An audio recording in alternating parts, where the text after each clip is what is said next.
Ngayon naman, ating iparirinig sa inyo ang pag-uusap. Hindi ko pa ito narinig kasi hindi ako nagbukas niyan na ipinadala sa ating yan. Hindi ako marunong magbukas. Pinabukas natin. Ngayon lang mapaparinig ito. Pero ito yung sinabi niya ni Ronnie Estrada sa atin na may kopya si Bongbong, pinadala niya. Ang sagot lang nung sekretarya, no comment. No comment daw si Bongbong. Okay. Ito ho yung nagpa-practice sila kung ano mga sasabihin. Hindi lang pala si Manda Elizalde ang patatawagan sa kanya, kundi meron pang iba na mga crony ni dating dictator Ferdinand Marcos, mga kaibigan. At si Ronnie Estrada po, hindi nyo na itatanong, siya ay dating entertainer. Gumagaya ng boses, kumakanta rin po. At siya po ay nagtrabaho rin sa Bureau of Customs. Inilagay siya ni Marcos doon sa opisina ni General Ramon Parolan. Hindi siya sa labas. Kung hindi siya yung mga examiner, mga ganon, hindi. Nandun siya sa opisina ni General Ramon Parolan na naging commissioner nung panahon ni Marcos. Isa sa matinong commissioner yun, si Ramon Parolan. Ito, iparirinig natin, di ba? Dahil nung nasa Hawaii na si Marcos, ay nagkaroon ng idea itong si Babes Romualdez na ambassador ngayon sa Washington, na gamitin siya para makuha nila yung mga perang naiwan ni Marcos, pamilya Marcos, sa kanyang mga crony. At baka hindi alam ni Manda Elizalde na hindi si Marcos yung nakausap niya noon. Narito po, pakinggan muna natin ang sinasabing audio ng rehearsal na ginagawa po ni Ronnie Estrada kasama si Ambassador Babes Romualdez.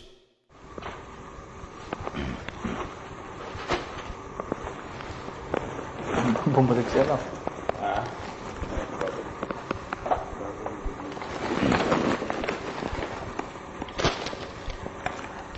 Hello, Tony. How are you? Ngayon, Tony, very briefly, no. Dahil it's difficult for me to go to a safe telephone. Alam mo na, sinusundan tayo dito. But anyway, I managed to sleep out of the house. So, I cannot stay out too long.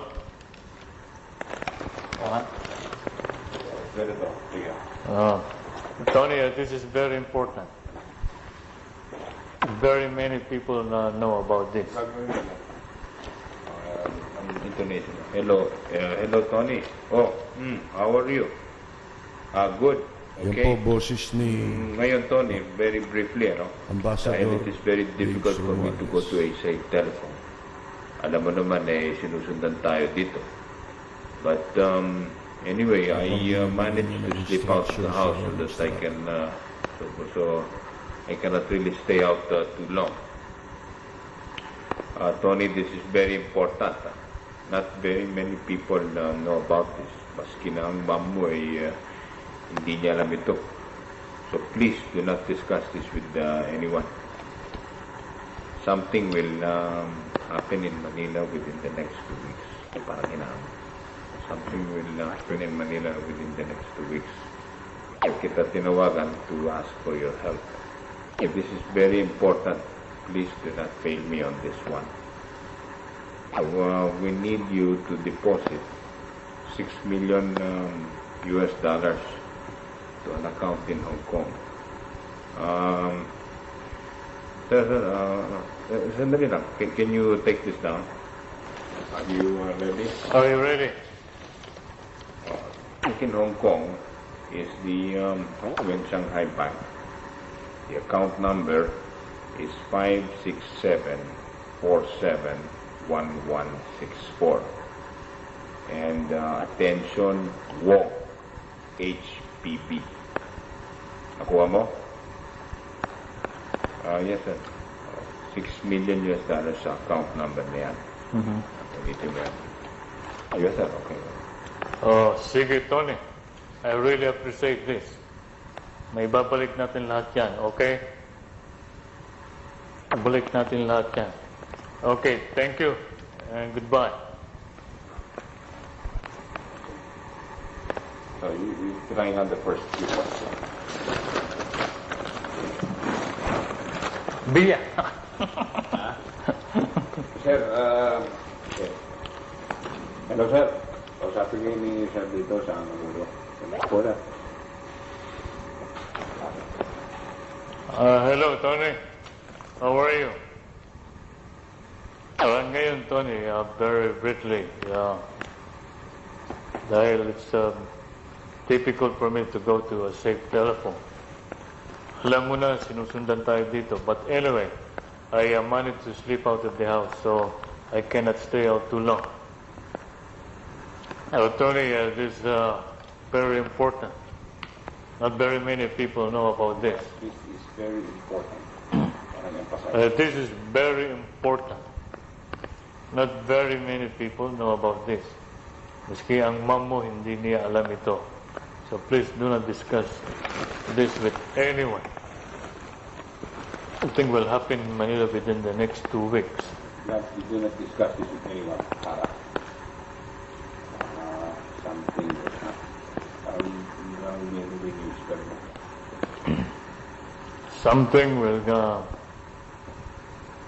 Something will happen in Manila within the next 2 weeks. Kahit kita tinawagan to us for your help. So it is very important. Please do not fail me on this.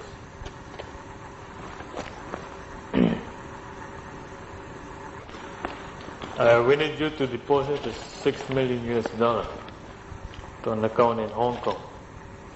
Can you take this down? Sandali lang, sir. Are you ready?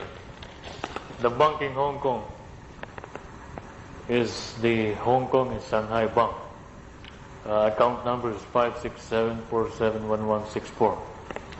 567. 567471164. Attention, Wong. HPV. Nakuha mo. Oh, sige, Tony, I really appreciate this. May babalik natin lahat yan. Okay, thank you. Goodbye. In case negative, hindi na. You just have to do the best you can. Dahil buhay na natin ito. Baksak tayong lahat if we do not succeed. Oh, okay, sige. So, pag-a-admit ka, so you see kung anong reaction na mag-a-admit ka, okay lang. Hindi, Tony, yung ikabuka ka, it's talking sir, pero yung mga problema natin niya, huwag na muna. Yung gano'n, no? Sir, yung ano, sir, huwag na dito sa telepono. I will discuss that at some So you'll have to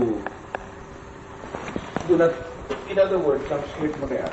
It's just to give you an idea. Kung if you can say verbatim na wala siyang salita. Pero kung magsalita siya, you have to react.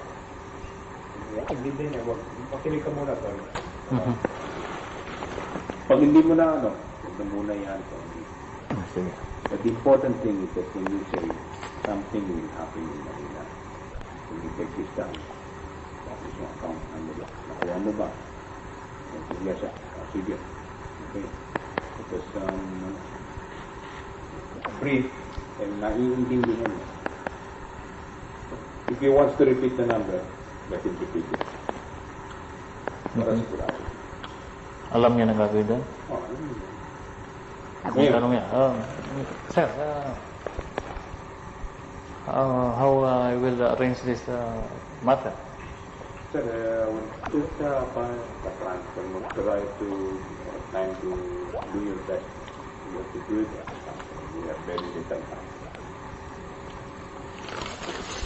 So yun ang mga reaction mo. Sabi niya, sir, Wala akong ganyan na I don't have that. you better try your best on. About it. Ngayon daw kung hindi nagtulong siya na kailangan pa. Oh, You have that reimbursed to you. Pamili mo. You have that. Sir, I have only 3 million. Paunahin mo na muna yan. At pagkatapos isunod mo na yung dara. Yan ang mga sagot. Sir, I can only afford 3 million or 1 million. Sir. O sige, unahin mo na muna yan. And then you, as soon as possible, you don't have very much time. Possibilities. Tama yung mga tanong mo. Yan ang mga sagot mo. Yan, sasagot. Basta kung may indication na meron siya ibibigay, okay. Sige, you do. Unahin mo right away because you don't have very much time. The script is basically just the essence of what you have to say. But you, bahala ka. Talk also, so, Sige lang. Sige tayo. push. Sorry, you have to do it. Ngayon na ako humingi ng tulong sa'yo. Eat this.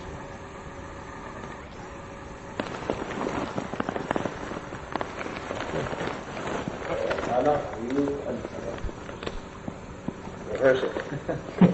We have time. Plenty of time. Sinabi ko yung account number. Dandahan. Oo, dahan-dahan. Parang alam mo, 567 parang ganito. 471164.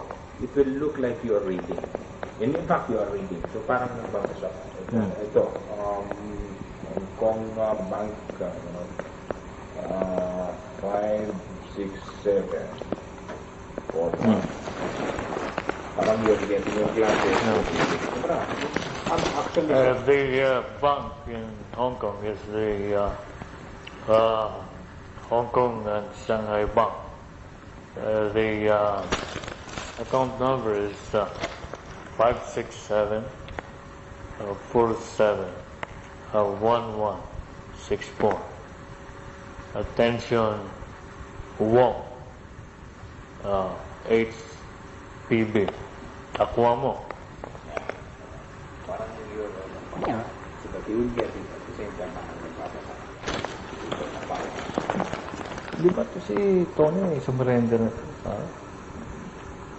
Akala ko nagalit si Sir Kaya dito nga na. tayo gumagano na ngayon. Kaya nga ginagawa nila siya. Para hindi critical din na yung gano'n. Then, hindi ko naman, maganda ang reaction niya. Hindi ka na. Kasi talaga sa, look na. Diba, minomonitor sila. Kaya hindi pwedeng gawin doon eh. Kaya cannot even talk to anybody. Ngayon, kung may mga message ka naman.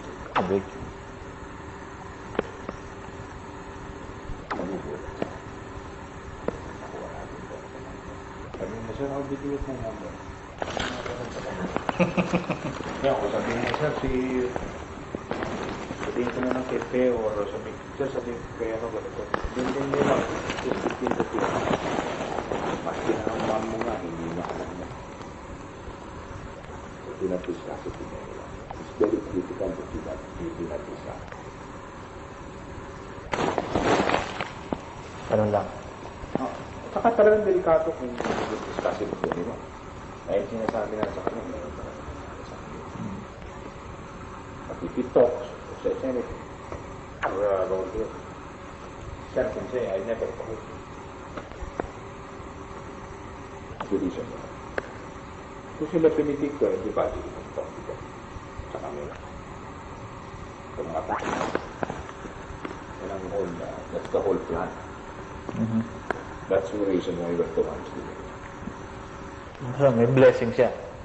Oo, basta nag-serve lang. Basta sinabi mo sa kanya, sir, gusto mong gawin natin ito. Ginawa namin kay Manda, hindi sumagot si Manda. Siya nagsabi, subukan nito sa college.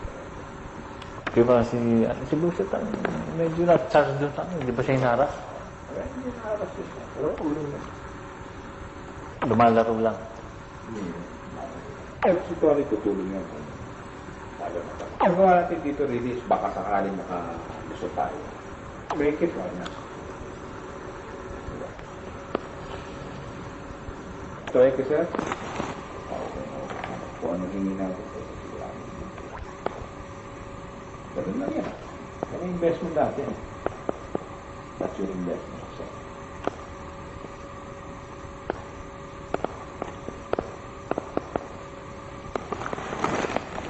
that's the whole plan. Ila talagang laro naman doon. We have to wait. Ito muna ako pa mo.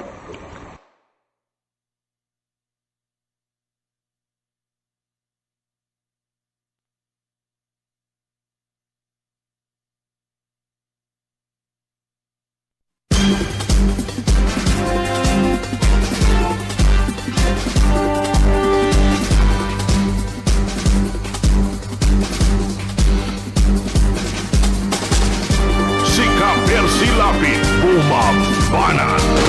Lapid Fire. Magpapatuloy tayo, medyo putol na yun, ano. Yun palang naririnig natin, instruction, ano. At pinapractice yung sasabihin. Bueno, mga kaibigan, kayo na ho ang bahalang, ano ho dyan, ano, umiisip kung ano ang inyong interpretasyon dyan. Matagal na yung tape na yan. Di ba na sabi nga na yan bigla na lang inabot sa kanya habang siya sa isang parking lot. Nagulat siya, inabot na lang ng isang hinihinalang mga ahente ng ng Estados Unidos, pagkatapos na mamatay na si Marcos, nagulat siya. Wala naman silang ginawang tape, pero yun ang nilalaman nung inabot sa kanya na tape. Mga kaibigan, Walang preno kung bumatikos. Malalim at makatwirang komentaryo. Mag-ingat ang mga politikong gumagawa ng kalokohan at baka kayo ay tamaan ng Lapid Fire!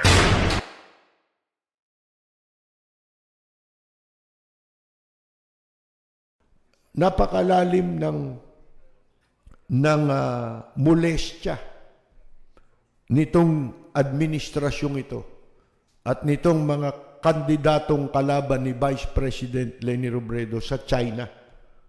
Napakalalim. Lahat yan ay ipagpaumaninong iba sapagkat yan ay totoo. Pagsisisihan nyo lang yan pagtapos na. Dahil ang pagsisisi laging nasa huli. Iyan ang totoo, mga kaibigan. Hindi na tayo makakabangon. Sabi ko nga sa inyo, hindi na uunlad ang Pilipinas. Bakit? Hindi naman makikipag-usap sa kanila ang ibang bansa. Sapagat alam ng buong mundo na itong ibang mga kandidatong ito ay nakakiling sa China, mga kaibigan. Kaya wala tayong maaasahang anumang tulong o kaya mga investment para bumangon ang ating ekonomiya. Wala yan. Maliban kay Vice President Leni Robredo. Kaya sa kanya nagpupunta ang mga dignitaries, ang mga diplomatic yung mga members ng foreign mission, mga kaibigan, mga ambassadors. Sa kanya nagko-courtesy call. Sa kanya tumutulong. Sa panahon ng pandemya, yan lang ang inasahan niya, tulong, na pinanggalingan ng tulong. Kaya kahit papano ay maraming nagawang proyekto ang Office of the Vice President. Kahit walang tulong ng national government, nakapagtrabaho si Vice President Leni Robredo. Nagawa niya ang kanyang nais gawin para makatulong, lalo-lalo na sa panahon ng pandemya. Hindi dahil sa national government, dahil sa mga yan na nagkaroon ng kaugnayan sa kanilang opisina. Mga donasyon, mayroong mga korporasyong malalaki, mga multinational Wala ritong nanggaling sa online sabong. Wala nanggaling dito sa Pogo na ginamit ng Vice President. Malinis ang pinanggalingan yan. Puro lehitimo ang pondong ginamit ng Office of the Vice President. At ang pondo nga ng Office of the Vice President, ayon sa COA, pinakamasinop na nagamit ay ang pondo ng Office of the Vice President, mga kaibigan. Pinakamaayos na paggastos sa pondo ng taong bayan. Sila. Lahat binibigay sa China para maging proteksyon nila.